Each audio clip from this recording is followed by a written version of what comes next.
E eu estou continuando aqui uma série. A série que eu estou pregando no livro do profeta Daniel. É uma exposição do livro do profeta Daniel, um dos profetas do Antigo Testamento, que viveu dentro do cativeiro na Babilônia.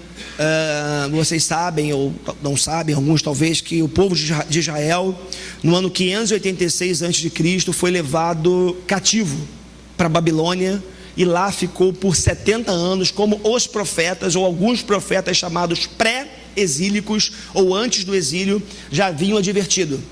E o que levou os judeus, para o exílio, não foi nada mais, nada menos do que, ou melhor, dois pecados específicos, sobretudo: idolatria, porque Deus abomina a idolatria, e injustiça social. Rico que oprime pobre. Má distribuição de renda. Gente que... A gente não sabe o que é isso no Brasil, né? Então a gente não pode falar muito, porque a gente não sabe o que é isso no Brasil.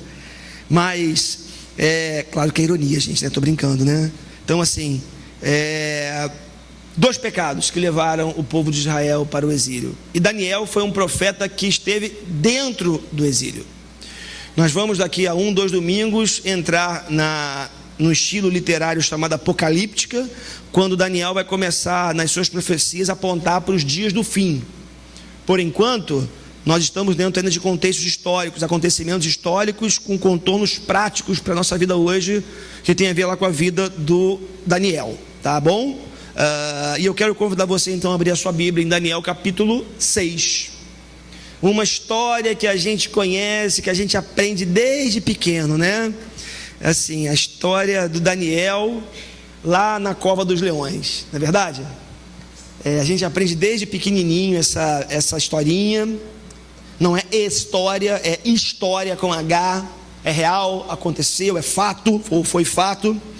E hoje eu quero compartilhar com vocês o texto e tentar trazer algumas aplicações práticas para a nossa vida, esperando mais uma vez que o Espírito de Deus nos oriente, nos ilumine, nos ajude nessa tarefa que para mim é muito difícil, muito pesada, que é pregar a palavra de Deus, porque a responsabilidade é muito grande. Então a palavra de Deus, no capítulo 6 do livro do profeta Daniel, diz assim: Dario achou por bem nomear, está diferente essa versão, tá, Moisés? Dario achou por bem nomear 120 sátrapas para governarem todo o reino, e colocou 3 supervisores sobre eles, um dos quais era Daniel. Os sátrapas tinham que prestar contas a eles, para que o rei não sofresse nenhuma perda. Ora, Daniel se destacou tanto entre os supervisores e os sátrapas por suas grandes qualidades, que o rei planejava colocá-lo à frente do governo de todo o império. Diante disso, os supervisores e os sátrapas procuraram motivos para acusar Daniel em sua administração governamental, mas nada conseguiram. Não puderam achar falta alguma nele, pois ele era fiel. Não era desonesto nem negligente. Finalmente, esses homens disseram: jamais encontraremos algum motivo para acusar esse Daniel, a menos que seja algo relacionado com a lei do Deus dele. E assim, os supervisores e os sátrapas, de comum acordo, foram falar com o rei: ó rei, Dario, vive para sempre.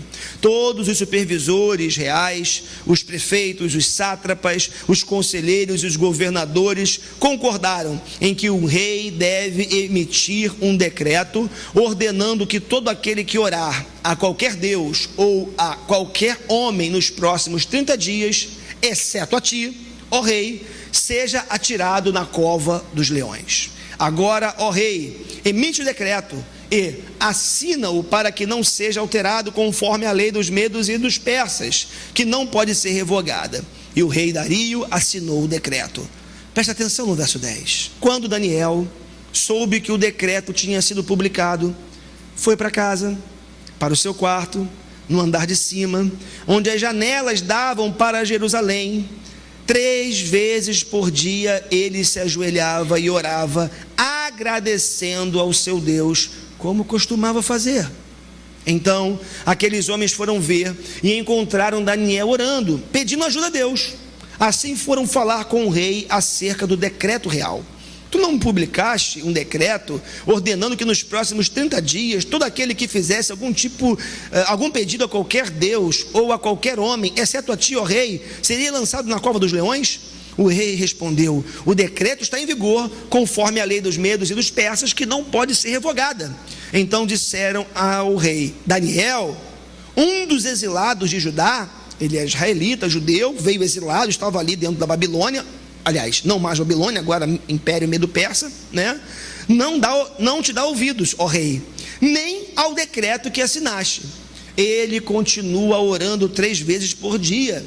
Quando o rei ouviu isso, ficou muito contrariado. E como estava decidido a salvar Daniel, até o pôr do sol fez todo o esforço que pôde para livrá-lo. Mas os homens lhe disseram: lembra-te, ó rei, que conforme a lei dos medos e dos persas, nenhum decreto ou edito do rei pode ser modificado. Então o rei deu ordens, e eles trouxeram Daniel e o jogaram na cova dos leões. O rei, porém, disse a Daniel que o seu Deus, a quem você serve, continuamente o livre. Taparam a cova com uma pedra, e o rei a selou com o seu próprio anel selo e com os anéis dos seus nobres, para que a situação de Daniel não se modificasse. Tendo voltado ao palácio, o rei passou a noite sem comer e não aceitou nenhum divertimento em sua presença. Além disso, não conseguiu dormir. Logo ao alvorecer, verso 19, o rei se levantou e correu para a cova dos leões. Quando ia se aproximando da cova, chamou Daniel com voz alta: Daniel, servo do Deus vivo, será que o seu Deus, a quem você serve, continuamente pôde livrá-lo dos leões? Daniel respondeu: ó rei, vive para sempre. O meu Deus enviou o seu anjo, que fechou a boca dos leões. Eles não me fizeram mal algum, pois fui considerado inocente à vista de Deus. Também contra ti não cometi mal algum, ó rei. Vamos orar? Pai, ministra vida no nosso coração. A gente não quer apenas a letra da lei, o conhecimento teórico, saber a história. Nós queremos ser transformados por ela. Aplica essas verdades eternas no nosso coração. Que essa manhã, Senhor, seja manhã de conversão, de quebrantamento do coração, de arrependimento.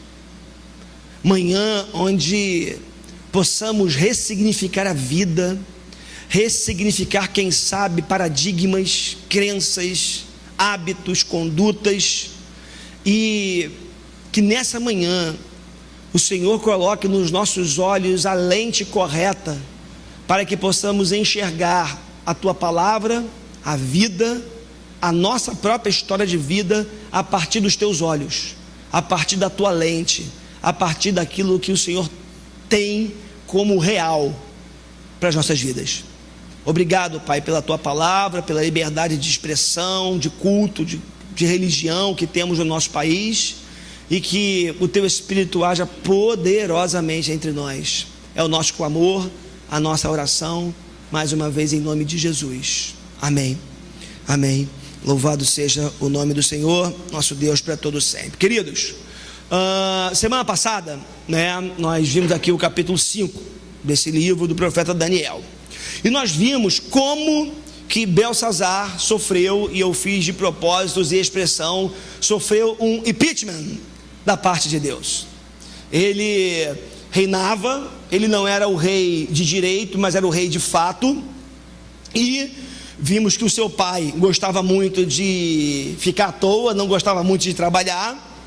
Nabonildo era o nome do pai de Belsazar, e passava o ano inteiro na casa de verão, casa de praia, curtindo a vida. Assim, alguns historiadores contam, a partir de escritos encontrados na Babilônia, em escritas cuneiforme, como se diz, Alguns tabletes foram encontrados na Babilônia, naquela região, que contam essa história. É fato, está no museu em Londres. Muito da história da Babilônia antiga encontra-se no museu em Londres. E aí, a história, a arqueologia conta um pouco disso. Diz que Nabonildo não gostava muito de trabalhar, e Belsazar, ele governava, ou pelo menos deveria governar, mas não o fazia.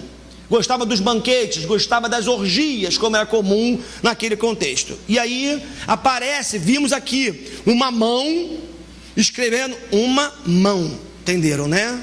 Uma mão escrevendo na parede, Mene, Mene, Tekel, Parsim, Operes.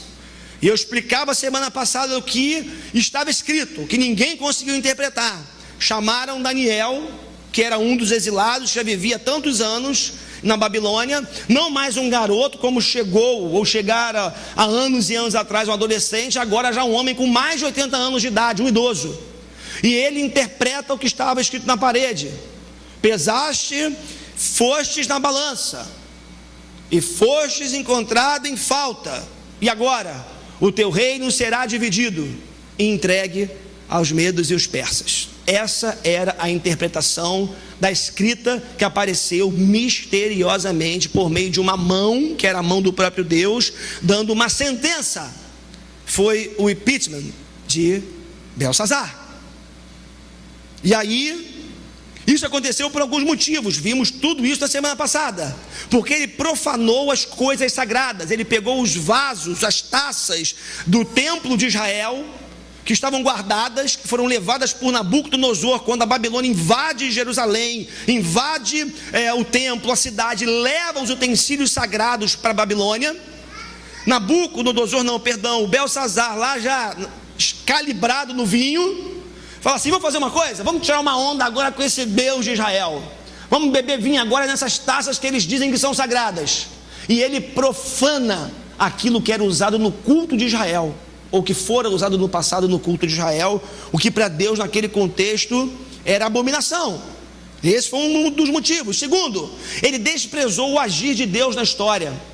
Ele não atentou para o que havia acontecido com Nabucodonosor, seu avô, que foi afetado por uma demência dada pelo próprio Deus, e viveu como um animal no tempo. Ficou louco por 7 anos, como a história diz. Mais ainda, idolatria, porque o texto diz que enquanto eles festejavam, começaram a adorar todos os deuses de prata, de ouro, de madeira, provocando de verdade a Deus. E a corrupção, o quarto fator pelo qual aconteceu o impeachment de Belsazar. E evidenciado ficou quando lemos no capítulo 5 do livro de Daniel, no domingo passado, quando diz que o rei ficou desesperado, o rei de fato, que foi Belsazar, com aquela escrita na parede que ninguém interpretava, e ele fez algo que costumava fazer, que nós também não sabemos muito bem, porque no Brasil não acontece, né? Olha, se você resolver o meu problema, eu dou tudo o que você quiser. Você vai ser colocado como o terceiro homem do Egito, da Babilônia. Você vai ser colocado aqui num posto alto. Qualquer semelhança não terá sido mera coincidência com os nossos dias. Esses foram os motivos pelos quais, na mesma noite, enquanto eles ainda estavam influenciados pelo vinho, Ciro, rei da Pérsia, juntando-se a Dario, vimos tudo isso na semana passada, perdoe aqui repetir aqueles que estavam aqui, só para contextualizar os demais. Ele se junta com Dario, Ciro, e eles armam uma estratégia interessantíssima. Sabe o que eles fazem? Babilônia cortada pelo rio Eufrates. Eles mudam o curso do rio, esvaziam o leito do rio e entram na cidade, invadem a cidade a pés enxutos pelo rio agora seco, e todos já calibrados de vinho. Não houve uma morte, não houve uma resistência sequer. E Ciro e Dario, reis da Média e da Pérsia, tomam a poderosa Babilônia. Na mesma noite em que a mão aparece e a festa acontece, a Babilônia, a grande Babilônia, cai. E aí, queridos, agora no capítulo 6, quem está no poder, assume a supremacia, é chamado o Império Medo-Persa. Isso acontece mais ou menos no ano 539. É interessante porque alguns movimentos políticos estão acontecendo aqui, que quando a gente faz uma leitura simples, talvez a gente não perceba. Vimos no texto que lemos agora que o Dario, ele nomeou 120, essa palavra enrola a minha língua, trava a língua, satrapais, eu tenho que forçar para poder falar certo, né? Satrapais, que eram governadores, presidentes de províncias. E por que ele fez isso? Porque na Babilônia, lembrem, Ciro e Dario invadem a Babilônia. E a Babilônia, ela perde o seu comando, perde o seu governo, mas geograficamente, Ciro e Dario continuam na Babilônia, governando aquele espaço geográfico, exercendo o poder dali de dentro. Mas a Babilônia era um império extremamente corrupto, como nós já vimos aqui. Extremamente corrupto, muita roubalheira, muita corrupção, muitos favores, muitos conchavos.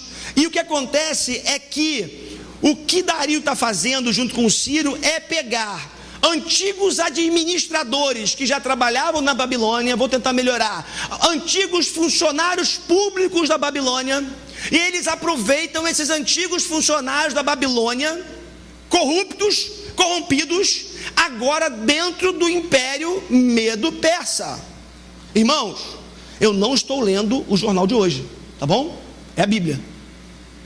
O que está acontecendo? Um governo anterior corrupto, um governo anterior que roubava, que oprimia, que explorava, e que agora na sua nova formatação, Dario e Ciro decidem aproveitar os nomes que estavam na administração, enquanto Babilônia era Babilônia governada por Nabucodonosor e na sequência Belsazar, seu neto. Só que tem um detalhe: por não confiar nesses 120 sátrapas, ele é obrigado a instituir 3 supervisores para administrar, para fiscalizar, melhor dizendo, o que esses camaradas estavam fazendo, para evitar que eles continuassem o quê? Roubando. Então, era uma espécie aí de procuradores, né? Talvez federais, auditores, quem sabe. E um desses 3 foi Daniel, um homem que agora estava com quase 90 anos de idade. Daniel e mais outros 2 homens, que não aqui é citado no texto o nome deles, foram constituídos como esses supervisores para evitar mais fraude, mais roubo, mais, enfim, você sabe muito bem disso aí.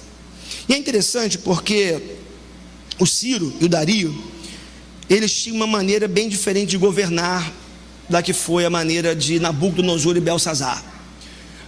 O Nabucodonosor, ele fazia o seguinte: quando ele entrava num país, num lugar, numa nação, ele destruía tudo, no caso de Judá, o templo, e levava a nata da sociedade, os nobres, os inteligentes, os mais ricos, para a Babilônia, para serem servos de luxo. Imagina, Daniel, ele era um profeta da corte, ou melhor, do palácio, palaciano, e ele é levado para a Babilônia.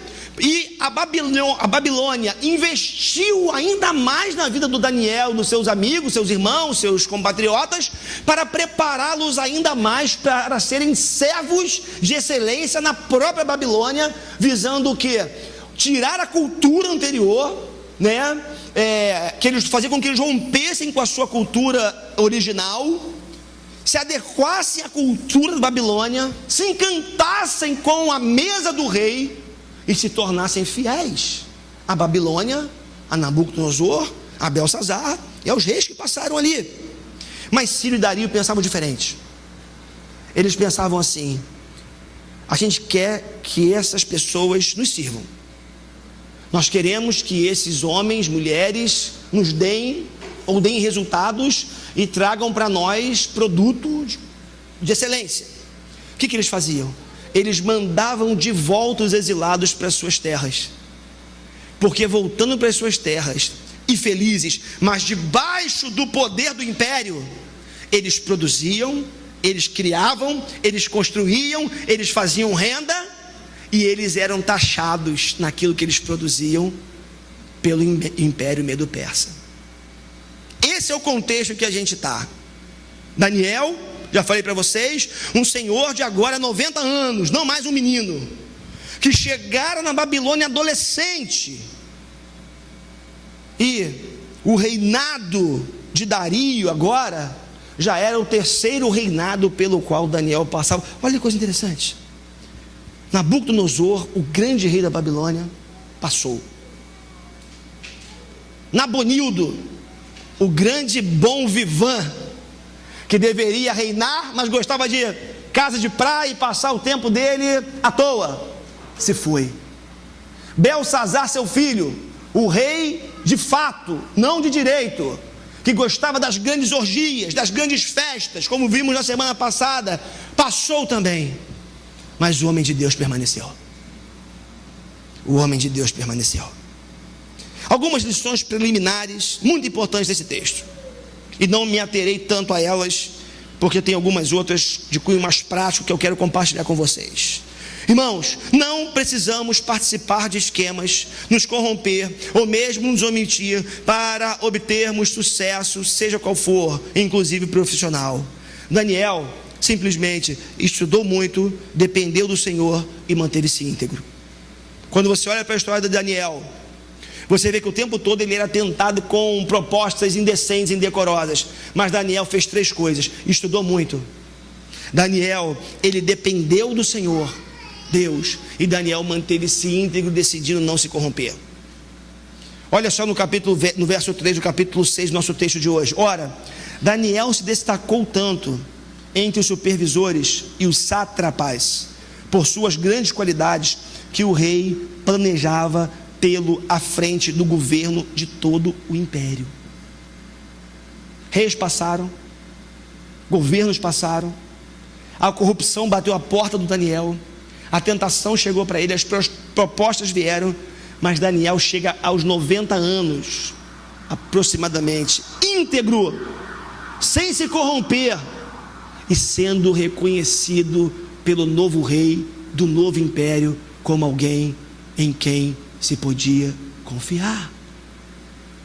Deixa eu fazer uma pergunta para você e para mim: nós somos pessoas confiáveis? Nós somos pessoas que os outros olham para nós e falam assim: esse cara é íntegro, honesto, sincero, vou confiar meus segredos, vou confiar meu dinheiro, vou confiar o que eu tenho de mais precioso a essa pessoa? É para a gente pensar. Daniel se destacou tanto entre os supervisores e os sátrapas por suas grandes qualidades, que o rei planejava tê-lo à frente do governo de todo o império. Quando a gente lembra do histórico desde o capítulo 1, quando no capítulo 1 o texto diz: Daniel decidiu não se contaminar com as iguarias do rei. Lembram disso? No capítulo 1? Esse é o mesmo Daniel que aos 90 anos chega com a mesma pegada: eu não me vendo, eu não me corrompo, eu não tenho preço. A minha integridade, antes de ser para qualquer pessoa, a minha integridade é por causa de Deus. Segunda coisa que me chama preliminarmente a atenção nesse texto é que nós vivemos num mundo hostil. Até aqui não tem novidade nenhuma, marcado por uma guerra de egos e vaidades. Isso começa dentro de casa. Dentro de casa tem guerra de ego e vaidade, muitas vezes entre o casal. Conheço casais, não tantos, mas conheço, que marido e mulher disputam quem é mais bem sucedido profissionalmente. Tem noção de um negócio desse?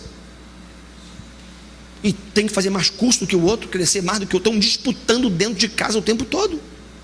Mas não é só dentro de casa não. No seu ambiente de trabalho tem pessoas com ego infladíssimo. E tem um problema, a gente só olha para o outro, né?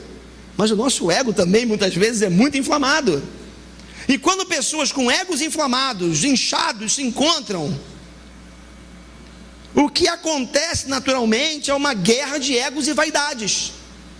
Olha, interessante o que vai dizer no verso 4: diante disso, Daniel era um dos 3 supervisores, se destacando. Diante disso, os supervisores e os sátrapas procuraram motivos para acusar Daniel em sua administração governamental, mas nada conseguiram. Não puderam achar nele falta alguma, pois ele era fiel, não era desonesto nem negligente. Será que alguém já viveu isso aqui? Está no seu local de trabalho, aí quando você menos espera, vem aquele colega, né, que você até confia, conversa, almoça, o cara vem, dá aquela rasteira bonita em você, e você não esperava que acontecesse. Sabe o que é isso? Defesa, mas ao mesmo tempo ego inflamado, guerras de vaidades. E é por isso que a nossa sociedade está como está. Vivemos num mundo hostil, e essa hostilidade, ela se acentua ainda mais sobre ou contra os filhos de Deus. Irmãos, entenda uma coisa: no mundo real, ou o mundo real não colabora com a nossa fidelidade a Deus, mas antes nos coloca à prova. O mundo que a gente vive, isso aqui hoje é uma zona de conforto, isso aqui hoje é uma bolha de segurança. A igreja é uma bolha de segurança. A gente está aqui, a gente canta louvores a Deus, a gente adora, mas o mundo, como ele é, a vida como ela é, como dizia Nelson Rodrigues, a vida como está configurada, ela é hostil e ela não favorece em nada a nossa participação lá fora como cristãos. Pelo contrário, os verdadeiros cristãos, fiéis a Deus, é bíblico isso, padecem perseguição, porque o mundo real não colabora com a nossa fidelidade a Deus. Como poderá um jovem guardar puro o seu coração? Pergunta o autor sagrado. Tem jeito. Daniel está aqui sofrendo na pele por causa da inveja e da atitude defensiva dos seus pares. Mas me chama a atenção as atitudes ou as reações de Daniel. Daniel não murmurou com Deus ou contra Deus. Daniel não se curvou às circunstâncias. Daniel não usou da sua influência para se livrar do problema. Pô, sou assim com o homem, né? Sou assim com o rei, vou bater um papo com ele, Davi. Sabe por quê? Bato um papo com ele aqui, queimo os caras que estão tentando me derrubar, e eles que vão se ferrar, desculpa a expressão aqui. Mas a Bíblia diz que Daniel não faz isso. Daniel não murmura, Daniel não se curva às circunstâncias, e Daniel não usa da sua influência para evitar aquela situação. O que essa passagem nos ensina, irmãos? Enquanto pessoas que um dia irão morar no céu, mas que por enquanto estão na terra. O que esse texto nos ensina nessa manhã, mais do que já vimos até aqui? Ensina a nós, gente que vive o dia a dia, que habita em terra inóspita, hostil, violenta, e está aqui, que não tem como sair daqui. A gente teve esses conflitos essa semana aqui, né? Aí sempre que acontece isso lá em casa, às vezes vem um papo: eu queria morar para os Estados Unidos, né? Teve essa confusão toda aqui. Eu falei: muda para os Estados Unidos. Aí parece aquele louco solitário, frustrado, né? E chega lá, entra na escola, mata 50 de uma vez, só depois se mata.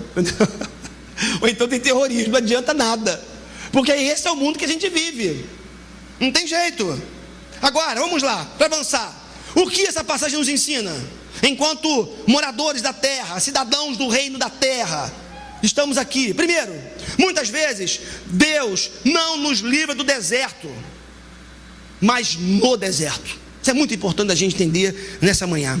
Uma frase que não é minha: Deus não livrou Daniel da cova, mas Deus livrou Daniel na cova. E tem uma grande diferença. O que eu estou querendo dizer com isso é que o problema, a tribulação, a angústia, o deserto muitas vezes chega e não tem promessa de Deus. Eu ia fazer uma brincadeira com vocês, mas eu não tive coragem. Ia começar aqui a pregação estilo pregador neopentecostal, dizendo: Deus, irmãos, Deus nos livra sempre da cova. Irmãos, Deus não sei o que, Deus nunca vai deixar que a cova chegue para você, Deus vai sempre te livrar. Mas eu não tenho coragem. Eu ia provocar vocês e ver quem ia embora, porque a minha expectativa é que todos fossem embora, mas eu não tive coragem de fazer, confesso a vocês, porque esse não é o discurso que a Bíblia ensina. Agora como falei para vocês, quando eu vou pregar, eu leio a Bíblia, eu oro, eu leio livros e vou ver o que a galera está falando por aí. Eu só encontrei 2 pastores reformados pregando sobre o texto de Daniel na cova dos leões. Todos os outros prometendo o que Deus não promete. Triunfalismo. O Deus que faz sempre, o Deus que livra sempre. Mas o que nós aprendemos é: Deus muitas vezes não nos livra da cova mas Ele nos livra na cova. E o livrar na cova nem sempre é o livrar na perspectiva que nós entendemos de livramento, que nós temos de livramento.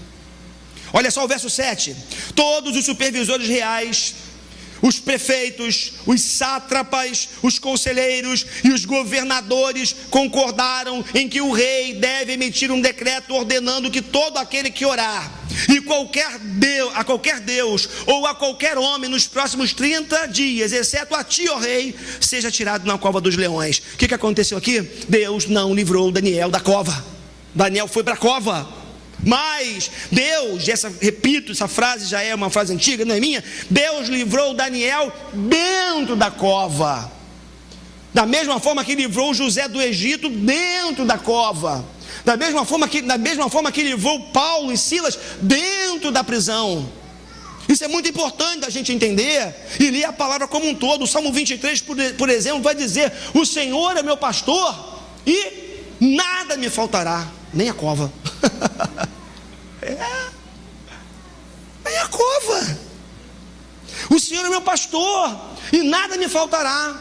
Mas se você for olhar para o final do Salmo 23, o salmista, ele começa dizendo: o Senhor é meu pastor e nada me faltará, nada mesmo, nem tribulação. Mas ele termina assim: certamente bondade e misericórdia me seguirão todos os dias da minha vida, e habitarei na casa do Senhor enquanto viver.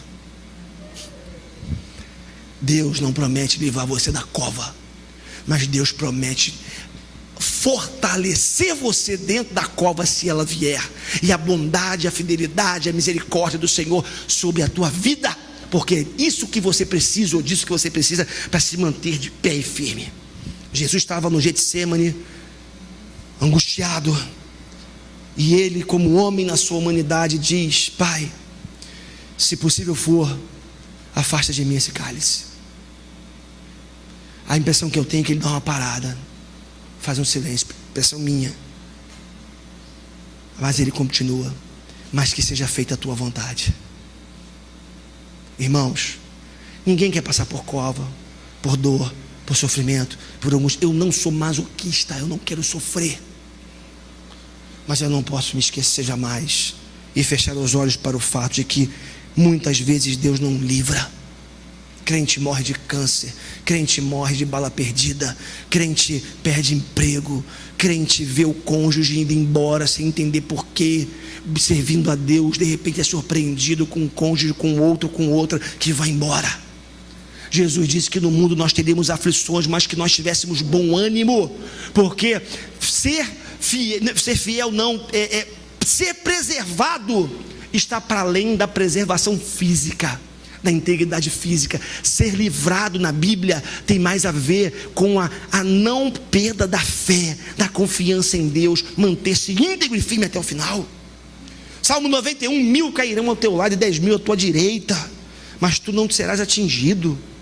Isso não tem a ver somente com livramento, né? Tem gente que fala: não, a Bíblia diz que 1000 cairão ao meu lado, 10.000 à direita, eu vou embora, eu vou no meio do fogo cruzado. Não faça isso, não tente o Senhor, porque chega, deserto vem, cova vem. Deus muitas vezes não nos livra da cova, do deserto, mas nos livra na cova e no deserto dentro dele. Segunda coisa que esse texto me ensina: existe um limite de obediência à lei dos homens. E a gente vai ter que entender isso de uma vez por todas nessa manhã, e eu espero te ajudar nesse sentido. Aquela lei, aquele decreto, ele era ilegal e imoral. Se você ler o texto de forma mais acurada, havia um vício formal naquela lei, naquele decreto. Como assim, pastor, um vício formal? Porque aqueles sátrapas, melhor dizendo, aqueles dois outros administradores, como Daniel, o terceiro deles, eles chegam para Dario e falam o seguinte: olha, nós todos os assistentes, melhor dizendo, os coordenadores, né? Tem outro nome que ele dá aqui que eu esqueci agora, perdoem. Todos nós aqui, junto com os sátrapas, os governantes, nos reunimos e entendemos que o rei deve expedir um decreto. Mentira! Daniel não foi consultado. Daniel era um dos 3 mais influentes do império, abaixo de Ciro e de Dario. E eles chegam para Dario dizendo que todos haviam sido consultados. Ou seja, eles mentiram. E se eles mentiram, houve quebra de decoro parlamentar, né? E tendo quebra de decoro parlamentar, aquela lei, aquele decreto, ele estava eivado de vício, tinha um vício. E tendo um vício, ele não poderia ter validade. Então aquela lei, ela era imoral, era ilegal. Olha só os versos 6 e 7. E assim os supervisores e os sátrapas de comum acordo foram falar com o rei: ó rei Dario, vive para sempre. Todos os supervisores reais, os prefeitos, os sátrapas, os conselheiros e os governadores concordaram. Todos, perceberam? Todos concordaram em que o rei deve emitir um decreto ordenando que todo aquele que orar a qualquer Deus ou a qualquer homem nos próximos 30 dias, exceto a ti, ó rei, seja atirado na cova dos leões. Eles induziram Dario a erro, porque Dario pressupôs que se todos são todos, Daniel também concordou, mas não era verdade. E onde eu quero chegar com isso? Existem leis que são iníquas, injustas, afrontam a santidade de Deus, afrontam o projeto de Deus para a humanidade, e toda vez que isso acontecer, nós não temos que nos submeter e nos render a essas leis, mesmo sabedores que pagaremos um preço por causa disso. Avançando, independentemente do que você faz na vida, a terceira lição que eu encontro nesse texto: você está onde estrategicamente Deus colocou você para estar. O que você faz na vida? Não precisa me responder. Qual é a sua atividade? Qual a sua profissão? Onde você mora? Com quem você se relaciona? Onde você está fazendo o que você faz, você está ali debaixo de um propósito soberano de um Deus eterno. Versos de 1 a 3. Dario achou por bem nomear 120 sátrapas para governar em todo o reino, e colocou 3 supervisores sobre eles, um dos quais era Daniel. Os sátrapas tinham que prestar contas a eles, para que o rei não sofresse perda alguma. Lembra da corrupção endêmica que vinha da Babilônia? Eram os mesmos funcionários públicos passando por outro governo, né? Já vimos isso em algum lugar. E que agora o Dario coloca 3 supervisores para tomar conta dos 120 sátrapas. Rolou aqui de novo.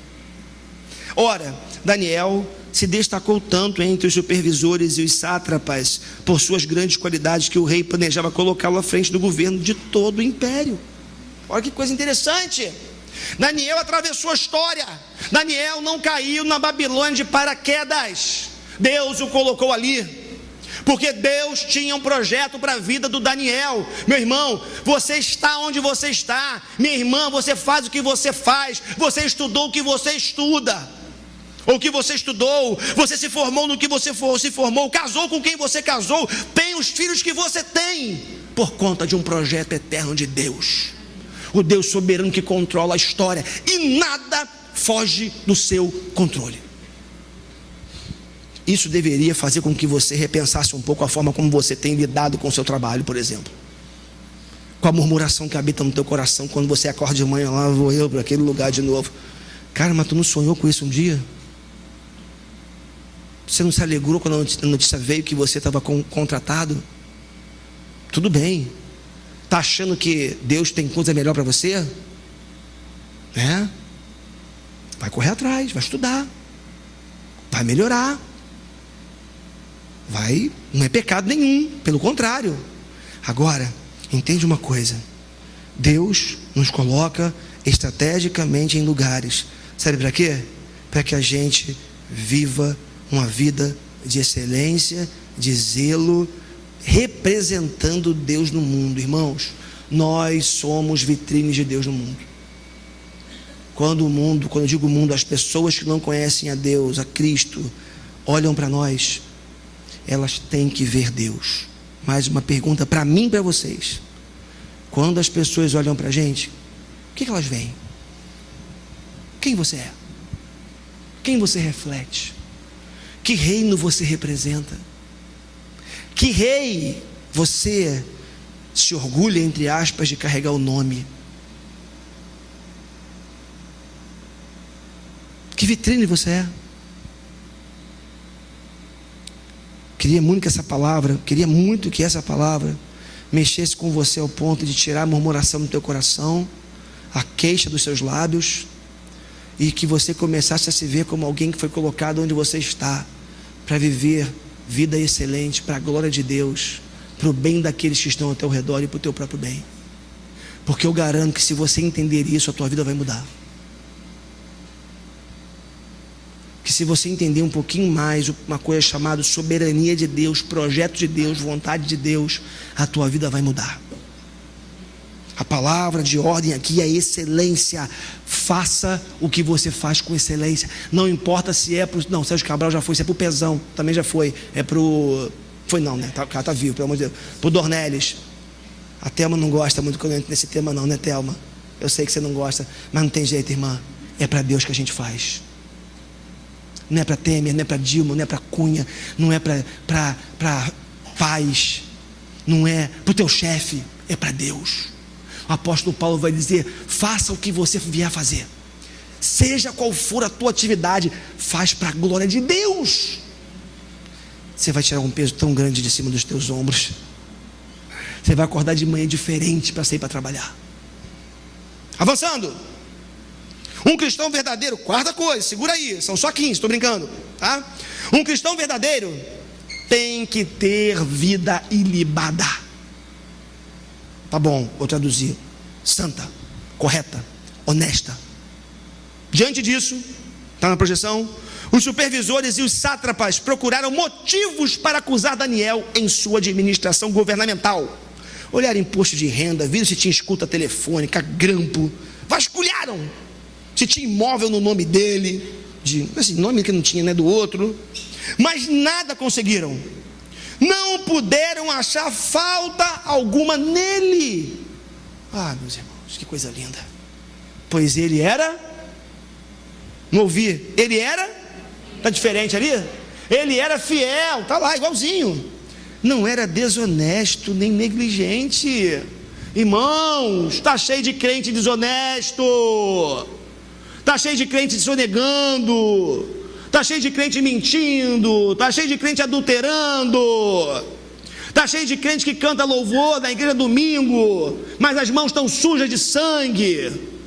Está cheio de crente fazendo bobagem aí fora, e quando chega na esquina da igreja, como eu sempre digo, estufam o peito, dão a paz do Senhor, irmão, impostam a voz. Está cheio de crente vivendo mentira dentro da igreja. É um demônio, um diabo do lado de fora, e dentro de cá da igreja é um santo. Daniel não tinha duas caras. Daniel não usava máscara. Daniel era o que era. Ele não era negligente no seu trabalho. Qual é a tua atividade? O que você faz, né? Já viu? Eu vi aquela figura do morcego. Pô, o cara é mó morcego, né? Eu vi, não sei se ainda, né? Pô, o cara é mó morcego, o cara voa, sanguessuga, o cara só vive voando, só vive, né, jogando responsabilidade, trabalho para os outros. Daniel não era negligente. Qual é o trabalho? Quem tem que fazer? Que horas que eu tenho que chegar no meu trabalho? Qual é a minha atividade? Qual é a minha responsabilidade? Eu, como cristão, eu tenho que ser o maior exemplo no meu local de trabalho. Não sou eu que digo não, está tudo aqui. Isso que é bom para o pastor quando a gente prega, está no texto, né? Está aqui, ó, não sou eu que estou falando, é a Bíblia. Finalmente esses homens disseram: jamais encontraremos algum motivo para acusar esse Daniel. Esse aqui é pejorativo, esse Daniel. Eu não sei se no original está assim, que eu não pesquisei, mas esse Daniel, a menos que seja algo relacionado com a lei do Deus dele. Bom, já que a gente não tem nada contra Daniel, vamos entender um pouquinho de como funciona, qual é o modus operandi da religião dele, para ver se a gente pega ele na própria religião dele, ou seja, no contrapé. Interessante, né? E aí, eu lembrei de Jesus em Mateus capítulo 5, verso 20, quando ele falou assim: olha, pois eu lhes digo, que se a justiça de vocês não for muito superior... Gente, presta atenção, fariseu era o cara que fazia tudo certinho, com a motivação errada, mas fazia tudo certinho. Jesus diz: se a justiça de vocês não for muito superior ou excederem muito a dos escribas e mestres da lei, de modo nenhum entrarão no reino dos céus. Ponto. Simples assim. Sabe por quê? Sabe por quê? Primeiro, antes disso, pensa numa pessoa boa. Rapidamente, faz um exercício, olha lá. Alguém bom, uma pessoa boa. Pô, esse cara é bom. Pensa em alguém bom, não precisa dizer não, bom. Você olha para as obras, para a vida. Esse é o chão do padrão que Deus estabeleceu para a tua vida. É o mínimo que Deus estabeleceu para a minha vida e para a sua vida. Sabe qual é o nosso problema? A gente nivela lá embaixo convenientemente e fala: como que eu sou bom, olha lá, que miserável, olha lá, mentiroso, eu não minto. O padrão que a gente tem que observar é um padrão de excelência, e é para ele que a gente tem que mirar para chegar em Jesus. Chegar como? Tá bonito sem barba, André? Chegar como? Chegar como? Tava barbudo, né? Gostou, né? A gente combinei com a Flávia, né? Para dar uma força, para não ter mais barba. Aí, o padrão tá aqui, ó. Tá aqui, tá aqui, tá aqui, no alto. Se você ficar olhando para o padrão no rasteiro, você está com um problema. Porque Jesus disse: de modo nenhum entrarão no reino dos céus. Quinta coisa importante que eu encontrei nesse texto, estou acabando. Não importa o decreto, não importa a decisão, no fim de tudo, o que prevalecerá será a vontade soberana de Deus. Não importa o que as pessoas querem que você seja, não importa no que as pessoas querem te transformar, não importa o que outros têm tentado decidir a teu respeito, não importa que decisões, que leis, que decretos são estabelecidos na Terra, em Marte, em Vênus, em qualquer lugar do cosmos, não importa. O que sempre prevalecerá na história e na tua vida em particular é a vontade soberana do Deus pessoal. Versos 8 e 9 diz assim: agora o rei emite o decreto e assina-o para que não seja alterado conforme a lei dos medos e dos persas. Só esqueceram de combinar com Deus, né? Tudo bem, essa lei que não pode ser revogada. E o rei Dario assinou o decreto. Decretos têm sido assinados contra a tua vida ou para a sua vida, mas meu querido, minha querida, não importa quem assinou, não importa quem decretou, não importa se você mesmo tem decretado coisas a seu respeito. Sabe por quê?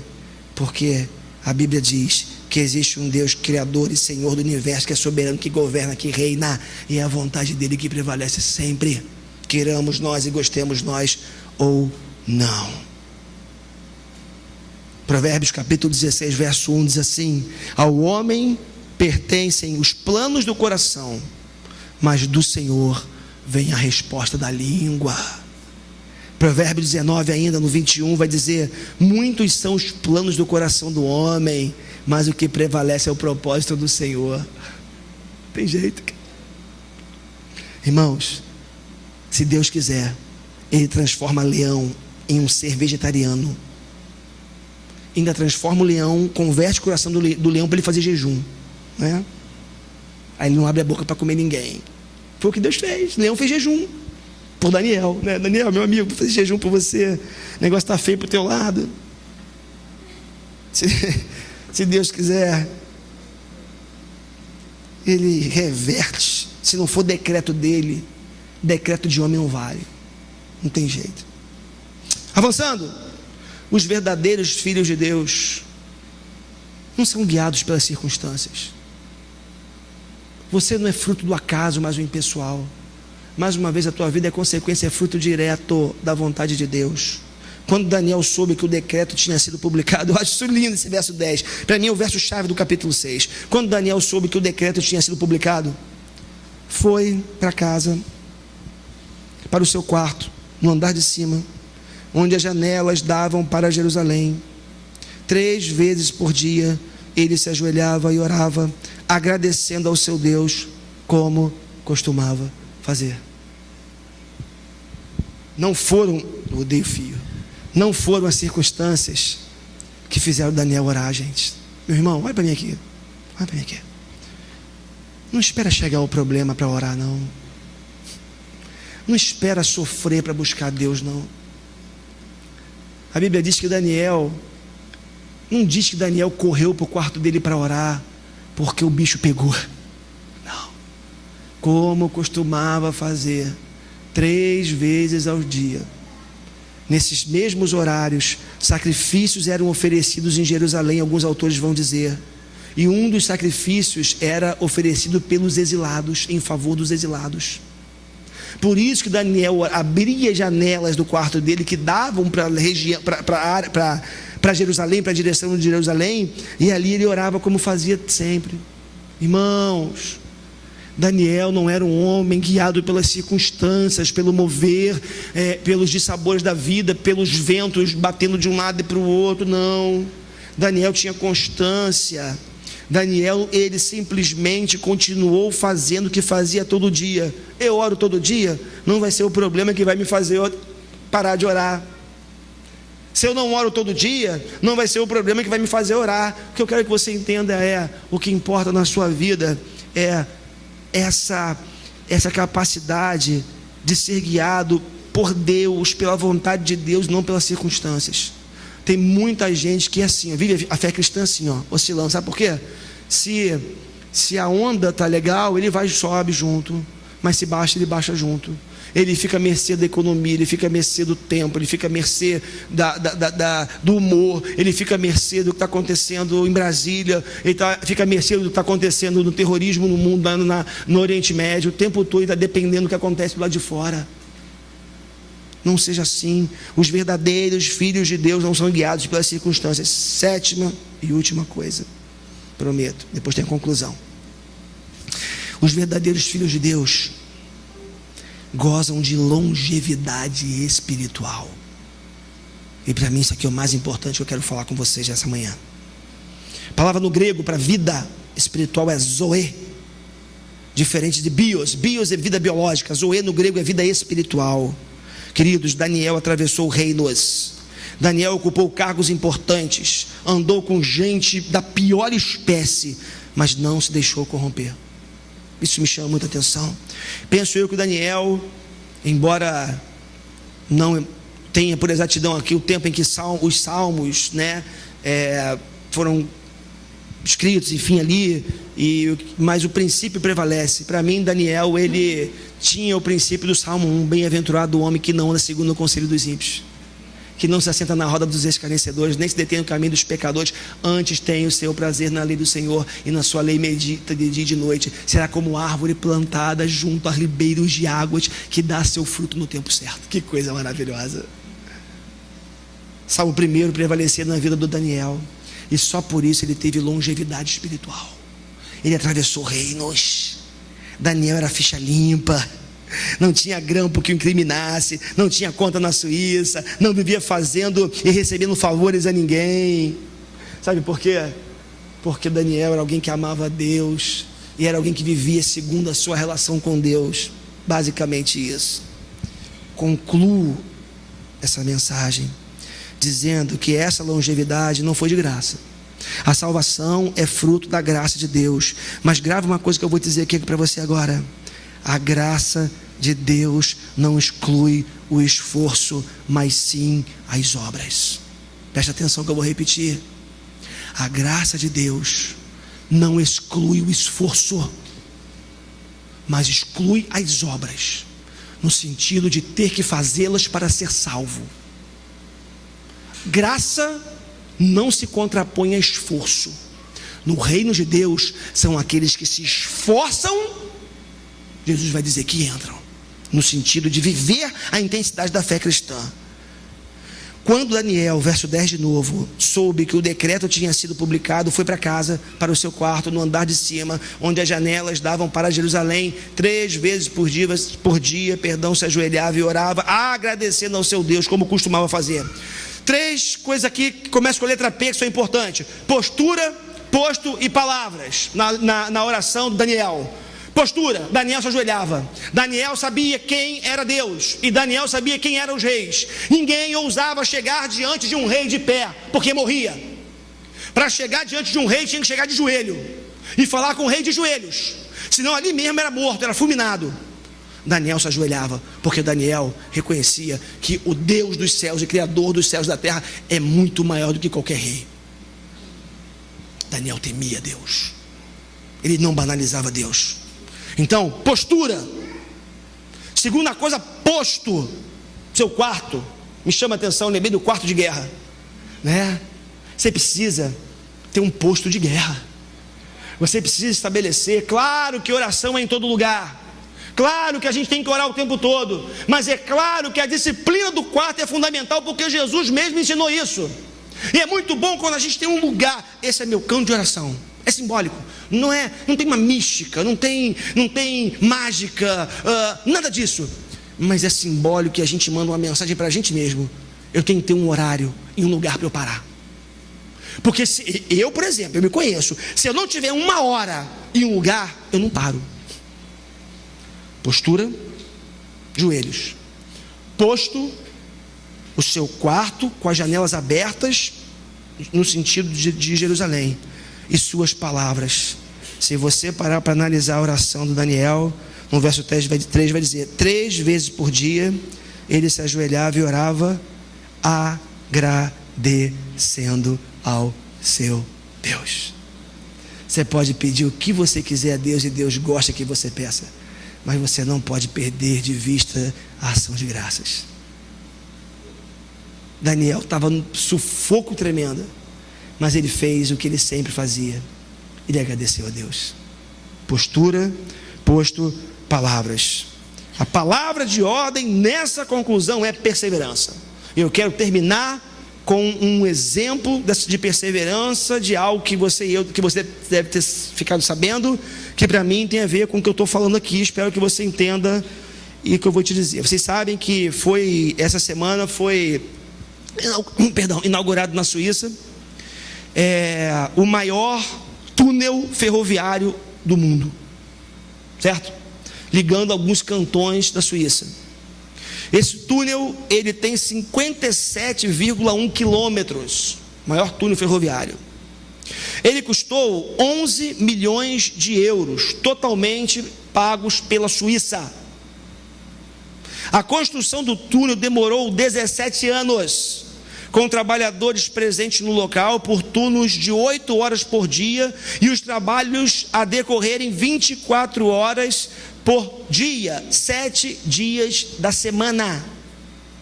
Os trabalhos envolveram mais de 2.600 trabalhadores, dos quais 9 morreram no local de trabalho. Foram retirados durante a escavação do túnel cerca de 13,3 milhões de metros cúbicos, o que é 5 vezes superior ao volume da grande pirâmide de Gizé, do Egito, ou Gizé no Egito. Por que eu estou trazendo isso aqui para você? Esse túnel demorou 17 anos para ficar pronto. Mas não é porque teve atraso nas obras, não. Ele foi planejado para ser construído em 17 anos. Esse túnel custou 12 milhões aproximadamente de euros, mas não teve aditivo na obra, não teve o por fora, não teve o erro no cálculo. Foi calculado há 17 anos atrás que ele custaria 12 bilhões de euros.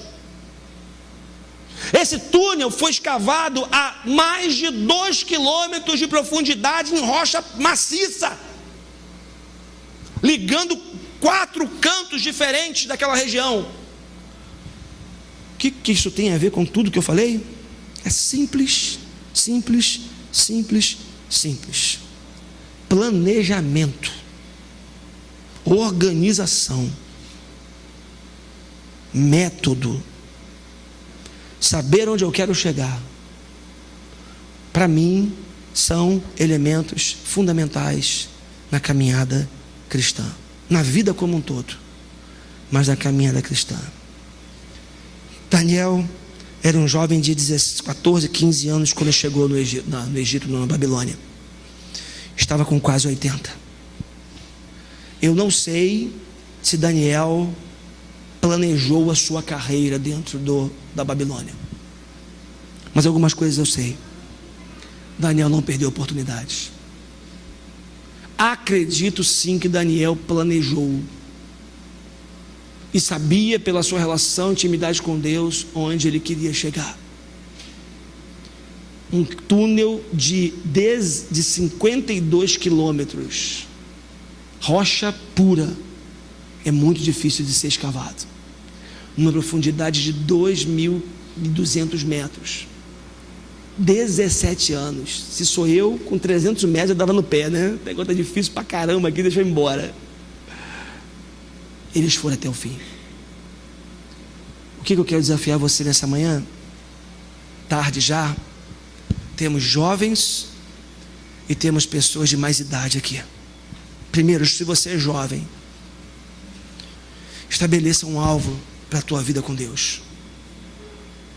Estabeleça uma meta para a sua vida com Deus. Não pense assim, eu estou aqui de passagem, vou para o céu um dia, eu vou viver. Não. Estabeleça um foco. Conhecer mais a palavra. Metas de evangelização de pessoas. Metas para transformação pessoal da sua vida em áreas que hoje, coisas que dominam você. Estabeleça um curso para a tua caminhada cristã. Não viva teologia ou filosofia Zeca Pagodinho, deixa a vida me levar, vida leva. Tem crente assim, né? Deixa a vida me levar, vai vivendo, aí vai vivendo. Não! Eu quero chegar como Paulo e dizer: combati o bom combate, acabei a carreira e guardei a fé. Não se contente com migalhas. Eu não estou falando de teologia da prosperidade, eu estou falando de vida espiritual. Não se contente de ser um Jó antes da sua verdadeira conversão. Antes eu te conhecia de ouvir falar. Tem crente que está no final da jornada conhecendo o Deus de ouvir falar. Não aceite isso. Se você já é um sexagenário e daí para cima, entenda uma coisa: a vida não acabou para você. Eu estou velho já, não posso fazer mais nada, dói aqui, dói acolá. Daniel tinha 90 anos de idade quando foi jogado na cova dos leões. Você pode servir muito a Deus ainda, independente da sua idade, independente do tempo transcorrido, independente do tempo de fé. Meu irmão, minha irmã, Daniel, simplesmente homem de Deus, que atravessou reinos, teve longevidade espiritual. Essa é a vontade de Deus para a sua vida. Amém?